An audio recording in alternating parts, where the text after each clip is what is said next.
하나님 말씀은 사무엘상 27장 5절에서 12절까지의 말씀입니다. 사무엘상 27장 5절에서 12절입니다.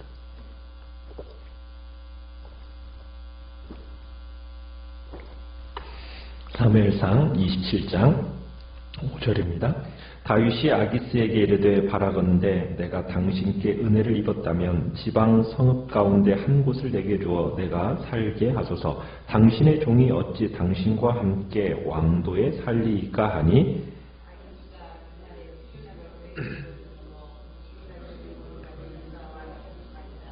다윗이 블레셋 사람들의 지방에 산 날수는 1년 4개월이었더라.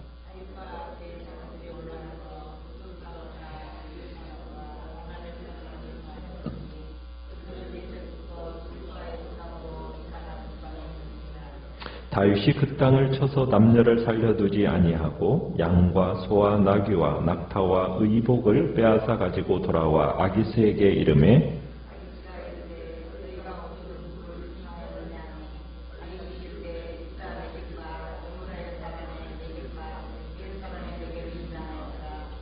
다윗이 그 남녀를 살려서 가드로 데려가지 아니한 것은 그의 생각에 그들이 우리에게 대하여 이르기를 다윗이 행한 일이 이러하니라 하여 블레셋 사람들의 지방에 거주하는 동안에 이 같은 행하는 습관이 있었다 할까 두려워함이었더라.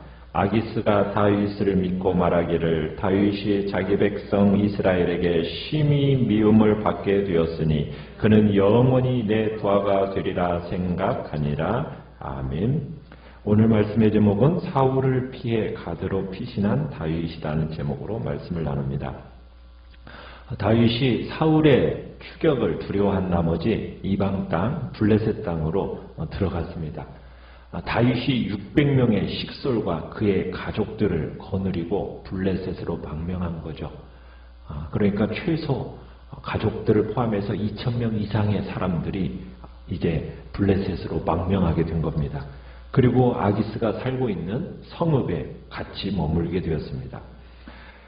다윗이 이제 블레셋 땅 가드로 도망했다는 소식이 이제 사울에게 들려졌고 그 소식을 들은 사울은 더 이상 이제 다윗을 추격하기를 포기하게 됩니다. 다윗은 이 큰 일행을 거느리고 아기스 왕과 함께 이제 가드에 거하게 되었는데 이 가드에 거하는 것이 불편했습니다. 그래서 다윗은 어느 날 아기스에게 자기들이 머물 수 있는 성읍 하나를 달라고 요청을 합니다. 어떻게 보면 참 망명객인 주제에 참으로 자신이 어떻게 왕이 머무는 이 성읍에 같이 머물 수 있겠느냐고, 나의 부하들이 함께 살 장소를 왕이 지정하셔서 우리에게 허락해달라고 이렇게 요청을 합니다. 다윗은 이 청을 아기스는 다윗의 이 청을 좋게 받아들입니다. 전혀 위협이 되지 않을 만한 지방 성읍 시글락이라는 성읍을 떼어서 주게 되죠. 아기스가 다윗을 가드에 두면은 감시할 수 있는 이점이 있지만은 반면에 다윗이 거느리고 있는 무리가 몇 명이나 됩니까? 최소 2,000명 이상의 사람들의 큰 무리입니다. 그러니까 이스라엘 사람들을 가드에 둔다라는 것이 부담스러웠던 거죠. 그래서 이제 무슨 땅을 줬다고요? 시글락이라는 땅을 주게 됩니다. 그런데 이 시글락이라는 땅은 여호수아 15장에 가보면은 여호수아가 가나안 땅에 들어가서 점령할 때 시므온 지파와 유다 지파에게 준 땅이 이 시글락이라는 성입니다. 그런데 지금 누구 땅으로 편입이 되어 있어요? 블레셋 땅으로 편입이 되어 있는 겁니다. 왜 그렇겠어요? 여호수아 시대 때 이 지역을 정복하지 못한 거예요. 그래서 소유권이 블레셋에게 넘어가 버린 겁니다. 그런데 다윗이 지난 400년 동안 이 땅을 정복하지 못했던, 이스라엘이 정복하지 못했던 땅을 이제 영원히 누구의 소유가 되도록 만들어버렸습니까? 유다의 소유가 되도록 만들어버렸어요. 6절에 보면 그렇죠. 이제 시글락을 다윗에게 주었는데 시글락이 오늘까지 유다 왕에게 속하게 되었다. 어떻게 보면은 다윗은 이스라엘의 차기 대권자입니다. 그러면은 왕이 해야 할 가장 중요한 업무 중에 하나는 뭐냐면 영토 회복이에요. 그런데 지금 다윗은 피 한 방울 흘리지 않고 아기스로부터 이 시글락이라는 성을 되돌려 받고 영토를 회복하게 된 겁니다. 근데 지금 다윗의 신분은 뭐예요? 망명객이에요. 망명객인 주제에 어떻게 보면은 다윗의 왕권이 효력을 발휘하기 시작했다라는 것을 지금 보여주고 있는 겁니다. 지금 다윗이 블레셋으로 들어올 때는 영적으로 상태가 어땠습니까? 영적으로 상태가 좋았습니까? 별로 좋지 않았습니까? 별로 좋지 않은 상태 가운데서 지금 블레셋에 들어온 거예요. 그런데 지금 이런 다윗의 행로를 무릅쓰고 하나님은 그의 불순종과 그의 연약함에도 불구하고 계속해서 하나님의 나라와 그분의 뜻을 꿋꿋하게 실현시키고 나가고 계신다는 것을 우리가 볼 수가 있는 겁니다. 어떻게 보면 우리 인간의 상태는 그렇게 중요한 게 아닌 거죠. 하나님에게 있어서 우리가 얼마나 잘났느냐, 우리가 얼마나 가졌느냐, 내가 하나님 앞에서 얼마나 거룩하냐, 이게 하나님 앞에 쓰임받는 중요한 기준은 그렇게 아닌 것 같아요. 왜냐하면 우리는 어떤 존재입니까? 항상 연약한 존재입니다. 그런데 놀라운 건 뭐예요? 이런 허물투성이인 다윗을 그 연약함에도 불구하고 하나님께서 자신의 나라를 세워가시는데 이 다윗을 사용하고 계신다는 사실이에요. 다윗이 이스라엘의 왕이 되었을 때 하나님이 이루실 그림을 이 도망자 다윗을 통해서 지금 슬쩍 보여주고 계시는 것입니다. 아직 하나님 어떻게 보면 가나안 정복이 완성되지 못한 그런 이스라엘 땅을 하나님은 망명자 신세가 된 이 다윗을 통해서 계속해서 그 나라의 완성을 이루어 가시더라는 거예요. 다윗의 불순종과 다윗의 연약함에도 불구하고 그것을 무릅쓰고 하나님은 자신의 뜻을 그리고 자신의 나라를 확장해 가시는 겁니다.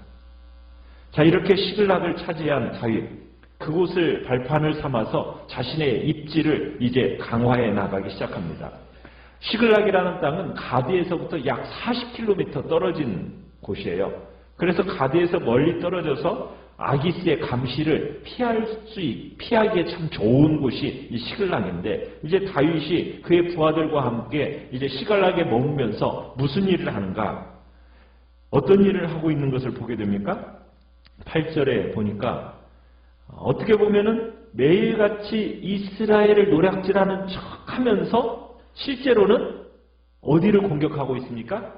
이스라엘의 오랜 적들의 성읍들을 하나씩 공격하면서 그곳의 주민들을 몰살하기 시작하고 있습니다. 그곳 사람들이 어디 사람들이에요? 그술 사람, 기르스 사람, 아말렉 사람.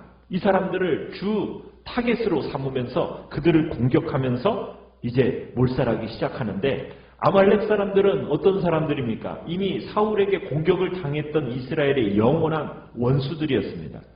그리고 다윗은 이 사람들을 살려주지 않았어요. 그죠? 11절에 가보면 남녀를 물론하고 다 몰살했어요. 이유는 뭡니까?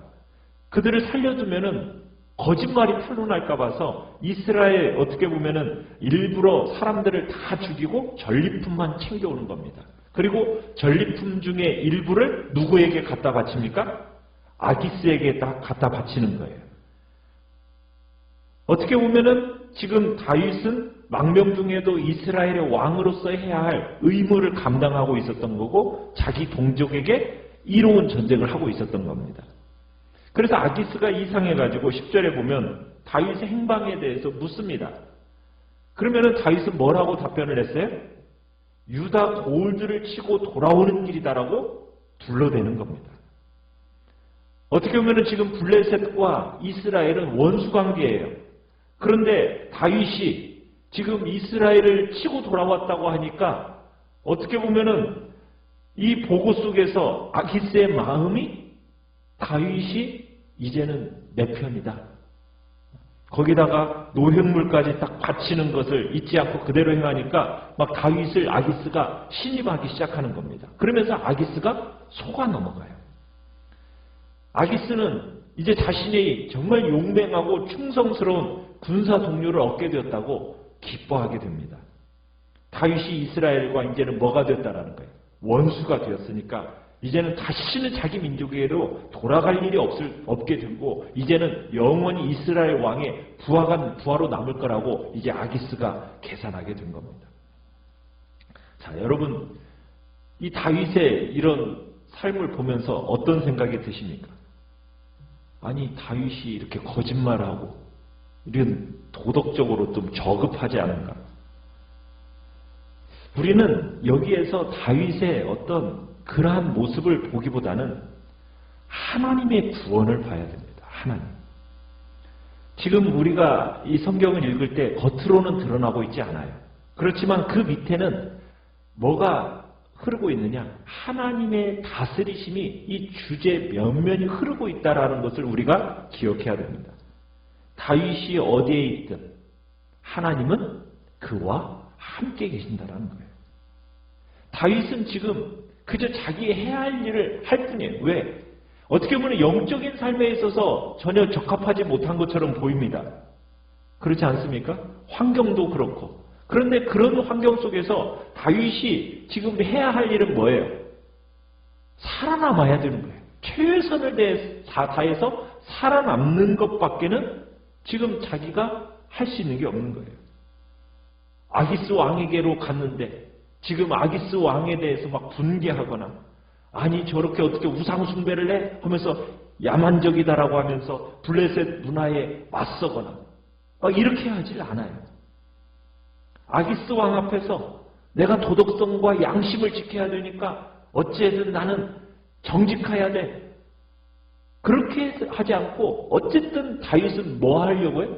살아남아야 되는 거예요.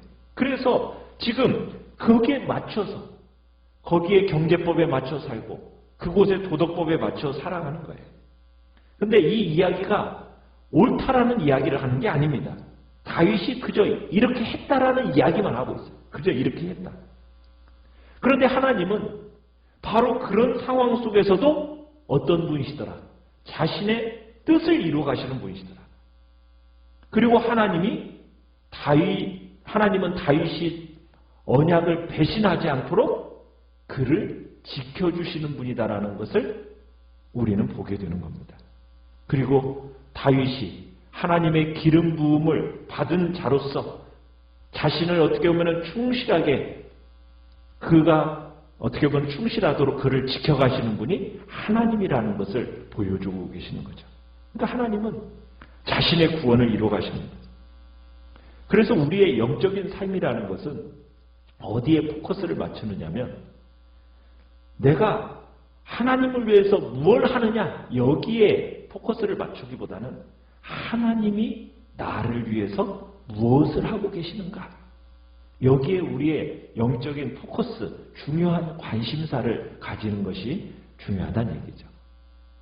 지금 다윗과 이 아기스의 이야기는 우리에게 문화에 굴복해서 살아도 좋다 이런 얘기를 하는 게 아닙니다. 반대로 어떻게 보면 성경은 우리에게 얘기하잖아요. 그들 중에 있지 말고 나오라고 구별된 백성으로서 살으라고. 이게 이제 하나님이 우리에게 명령하시는 바지 않습니까?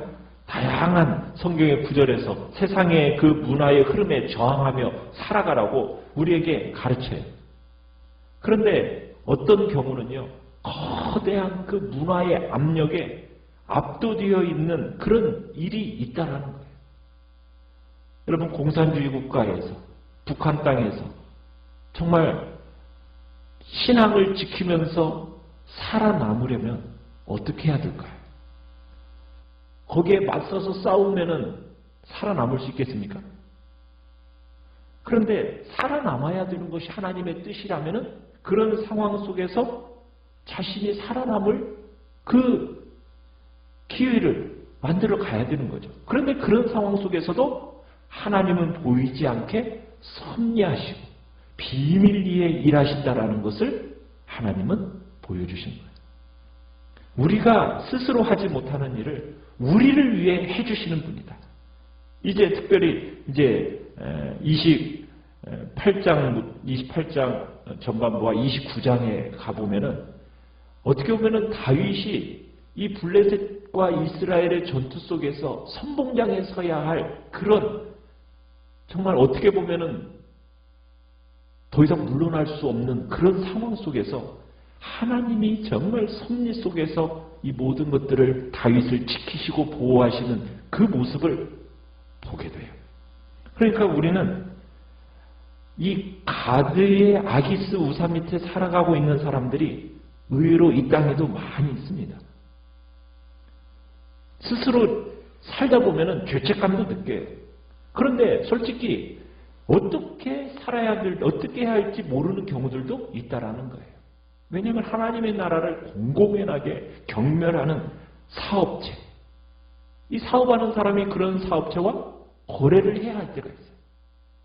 또 예수님의 이름이라고 막 혐오하는 배우자와 살아야 하는 그런 삶도 있습니다.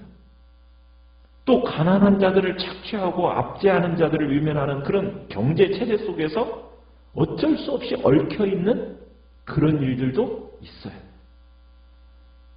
그렇고 또 부모와 사는 데 있어서 막 부모가 생각과 말과 행동으로 막 하나님을 경멸하는 그런 사람과 그런 부모님을 또 부모이기 때문에 공경해야 되고 최선을 다해서 애써야 되는 그런 삶을 살아야 하는 경우도 있습니다.